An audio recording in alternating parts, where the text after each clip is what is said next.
Yo, what's up ladies and gentlemen, and today I want to present you a ship graveyard simulator 2. The thing you must keep in mind when evaluating this game is what you're looking for going in and how this game compares to other titles in publisher, Playway's library and to the first game in the series.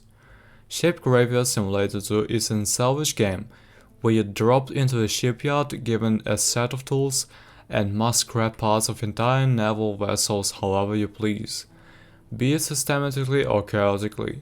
Compared to the first game, this title is vastly improved by allowing modular destruction of ships. For that alone is a praiseworthy, but it shares many of the similar qualities with regards to how the game plays and what some might criticize it for: repetition, tedium, lack of variety in environments. Ships are assembled like Legos instead of the destruction titles that tote voxels or other granular destruction elements.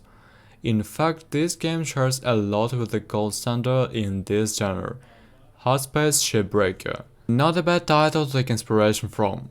The loop involves destroying parts of the ship, gathering up the pieces, and checking them into the truck, with infinite capacity thankfully, and eventually carrying off to be sorted in a very simple minigame and either sold or used to upgrade your tools. This is a big dead game that might turn off players looking for a bit more simulation in their gameplay. Ships gradually increase in size and complexity, but I noticed that there was a lot of repetition in design, particularly noticeable at the end of the first of the ships, where large objects are placed in similar situations and use similar tactics to free up. A path for a crane must be cleared to haul these large objects out, which is a nice touch, but I wonder how necessary this is or whether levels would be more expediently completed with the strategy below.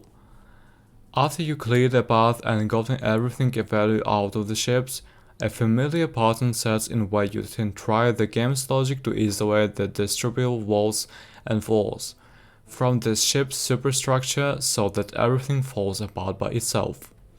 Several minutes spent gathering and checking into the truck results, which can be tedious. It is still a nice feeling to not only slowly tear apart the ships and see your work in real time, but to be able to use the crane to help off the ship's superstructure, like cleaning your plate of food.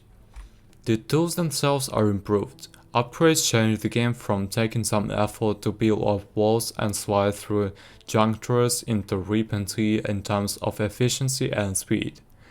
I was better able to get in the flow of it once I could one-shot starts with my hammer and use the saw with a minimal cutting speed. Crucially, a grappling hook style rope was added from the demo that adds in traversal.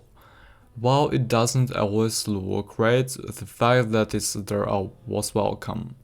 All in all, for the price I paid for it and compared to the predecessor, this title is a huge step forward and is one of the better titles in Playway's catalog in terms of polish and stability. It does have bugs, but mainly to do with the physics causing objects to float in the air or elements not destroying when they should. There was a temporary loss of using my tools that I was able to figure out how to fix on my own. As long as you know what you're buying and don't mind these type of games, I definitely recommend it.